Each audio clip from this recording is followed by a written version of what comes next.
Welcome to the Gravitax customer line, keeping you grounded. You are currently 12th in the queue. Please hold. Up in the air. Up in the air. Up in the air. Up in the air. I was alone, just a minding my business, doing nothing but lying there. When my body starts defying all the laws of physics and I find myself up in the air. Well, that's not right, I said as I looked down at the bed that I was formerly laid upon. At which point I made the assumption that maybe something was wrong. I pulled out my phone as I started feeling faint from looking at the ground below. And then I dialed the number to make a formal complaint, and I was answered with a croaky "Hello."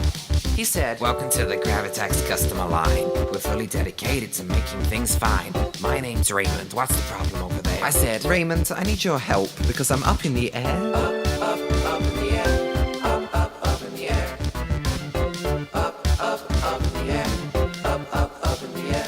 He said, "I'm sorry to tell you that it looks like you haven't paid your gravity tax, so your gravity's gone until you pay us back." Then I said, "Actually, as a matter of fact, I paid that last week. What are you talking about, Raymond? I'd never be late on a dated payment." He took another look down at his computer screen, and then I heard the guy gasp like fully audibly. He said, "I'm sorry, there's been a mistake. We received your money, so we shouldn't have taken your gravity. Oh man, I need to hand you an apology." I said, "It's not your fault. You don't need to say sorry, gee." He said, "Okay, I'm sorry." "Don't say sorry. Sorry. Fine." I said, "Okay, I'm happy to push this whole thing out my mind. Won't take this problem any further, that I swear. But there's just this one small thing.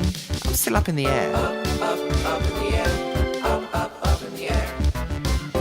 Up in the air.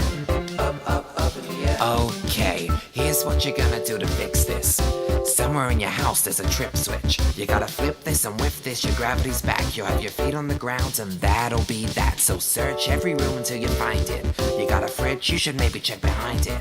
Okay, I've got it. You've got it? Good. Go ahead and pull that thing, and any second now you'll feel yourself descending. I put all my weight onto that switch, it wouldn't budge. Not even slightly, like it wouldn't even move a nudge. And then I heard a snap, followed by a crack pow. This wasn't good news, there was no turning back now. The switch had set ablaze and smoke billowed everywhere. Nothing could stop it now, I didn't even have a prayer. At least I'll save myself a fortune on footwear, cause looks like from here on in, I'll be up in the air. Up in the air. Up in the air.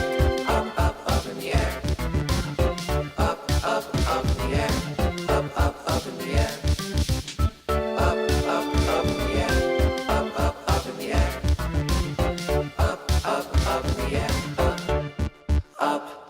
Up.